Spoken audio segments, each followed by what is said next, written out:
Okay. Cool. Hi, everyone. It is Anne-Marie and Shelley. We are doing our weekly get together where we're actually reading Beach Money by Jordan Adler. So I love this. It's basically creating your dream life through network marketing. And it's got some awesome information chapters, very, very practical and things that you can put into action. So I just love it. So we're doing chapter 21, which is managing your team. So once you have a team of people, how do you help them grow, and how do you keep them around? So I'm going to hand it over to Anne-Marie. You're going to start. So thank you. Okay. Yep. So how do you manage such a large group of people? I know that some people actually won't build a business because they are convinced that it will take too much time to manage a team. Not a day goes by that someone doesn't say, you work so hard. First, I want to share with you how hard I work. And second, I want to share with you why you don't need to work hard to build a large beach money income. When I work, I am extremely focused. Unless you are my close friend, you won't hear from me when I'm not working, because I'm not working. When I'm working, you might hear from me all the time. I schedule my time off, and when I'm off, I'm off. So that's interesting. Just sorry to interrupt you, Emery. So because I get that comment a lot too. So people go, wow, you're just busy, you do so much. It's like, yeah, when I'm busy, but my time is very structured as well. So I have pockets of time, and then I have pockets of time that I can do whatever I want. I can go have a power nap or a meditation, or spend some time with Russ or the girls doing stuff, or draw, or whatever it is. I can do anything that I want because I've structured in. But yes, when it looks like I'm busy, but I'm definitely not busy all the time.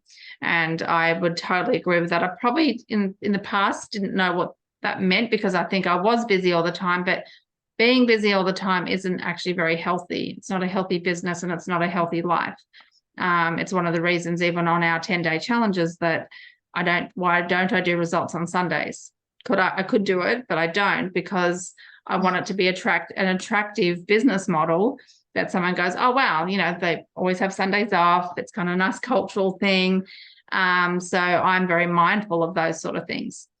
And I suppose having that balance between the two, that's what you're wanting to attract in team members. Yes. That they can actually balance. Yeah, you want to show them how to have some freedom, and this freedom is in the structure. The more structured you are, and the more you schedule that way, it actually creates more freedom in your life, because you can structure in whatever your casual, fun, relaxation time as well.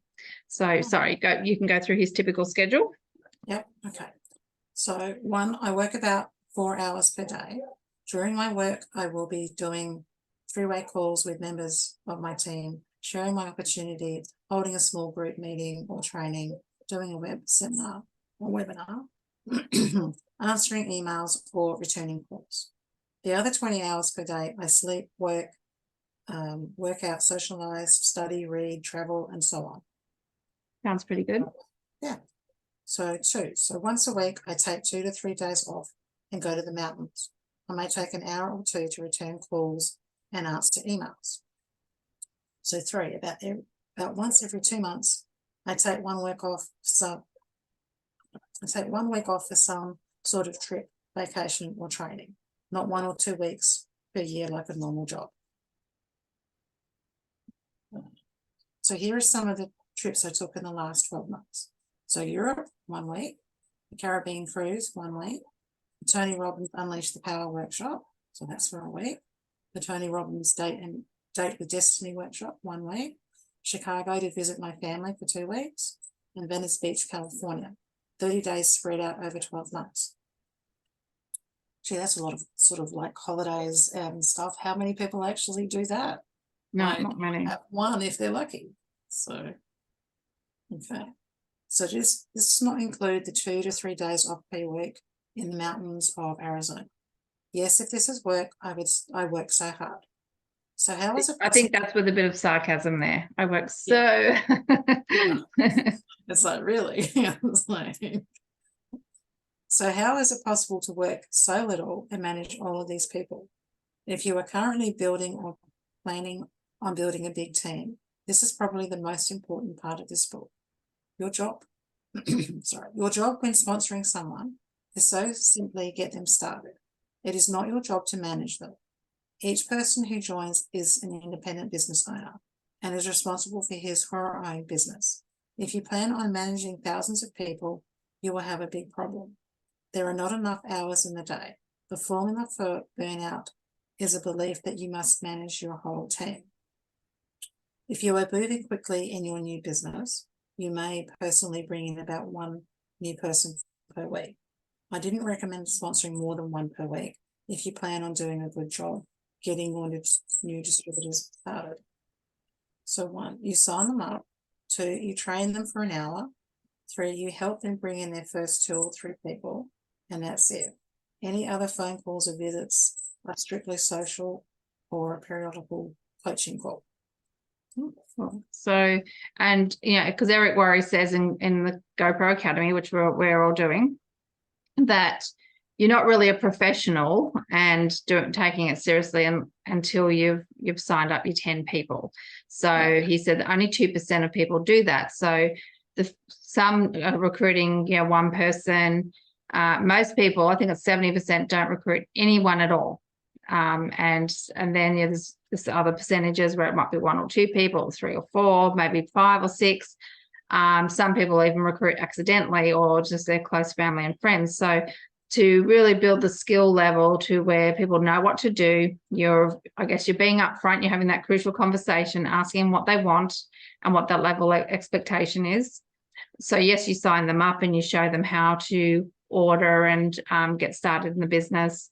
The training could be some assignments, and then once they've finished an assignment that they can do that steps them forward to get a result, then you can give them another assignment. And then, like you said, you can help bring in their first few customers or team members, and then they are basically doing the same thing. And then you'll probably touch bases with your leaders on a weekly basis and maybe even daily, depending on how big your leaders are and how big the team is. And then you can have some time launching, which is as they're starting new people. It's called launching your new people, taking them through the launch process and giving that crucial conversation, finding out where they're at and what they want. And then, how often should I be in touch? Or if something happens in their life and they disappear, do you want me to call you, or do you want me to text you and see how you're going? And if they say no, well, that's great. You know. But if they say yes, then you know that, hey, this person hasn't been in touch. Don't know what's going on. Great. They need a touch base because they asked for it. That was the whole crucial conversation. And then it comes to crucial conversation about your assignments. What sort of level assignment do you want? Do you want something easy, or do you, are you pretty ambitious and you're just one of these people, red personality types, definitely competitive and just wants to go for it, highly motivated and hungry, and you can give them a different type of assignment. So you have to ask the right questions to then serve that person, and then they'll do it with their people. Whatever you're going to do with them, they're going to copy. So I like this strategy, and I love the fact that he's investing in his personal development as well by the looks of it. Yeah. So yes, and Eric Worre also says that there's a difference between, one-on-one time and group time. So if someone you've done the crucial conversation, but they're not following through on their assignments and things like that, then technically they should go into group time on Facebook groups or a big Zoom call where you've got lots of people. And then if someone is doing all their assignments and they're getting back to you and they're needing the help, then you keep them in their one-on-one time until they're ready to go into group time, and then they'll have their own team that they'll be doing the same thing with. So it's just basically people are going to do what you do. So I always think, how did I get someone started, and is it duplicatable, and would they be able to do that themselves? So basically it's not our job to manage people. That can be very exhausting. If you need to manage all of your people and their people, your group will only grow as far as you can reach, which is your arm's length. You will limit your growth only to the people you can personally work with. Think about it. How big will your group really become if all of your organizational growth depends on you? Again, your job is simply to get your new distributor started, then go with someone new. And you're not forgetting about that person because you're plugging, Eric said in one of the trainings we just listened to, what are your support systems that you can plug people into, getting people connected? You've got Facebook groups, company calls, events and meetings, what sort of things, where's the website, where can they get their training, and where can they plug get plugged in to get the answers and information so they can take some responsibility. So if you've got a list of all those places, they're not going to be left to their own resources. You know, they're plugged in, and that's also your job. So it's not your job to answer the questions of all your people in your group. Your job is to train your new people to answer the questions for their new people. Or where do they find the answers? Can they find it in a Facebook group or on a company website or in a video that they could watch? Everyone is responsible for the few people they bring in. So it's a lot of people doing a little bit. So if every person has 3 or 5 people, that's smart, rather than I've got 3,000 people that I'm trying to follow up and manage. It doesn't work that way. So if I had to manage the thousands of people in my entire group, I would go crazy. You will never, yeah. I was going to say, you wouldn't be able to give all those people what you need compared to say 5.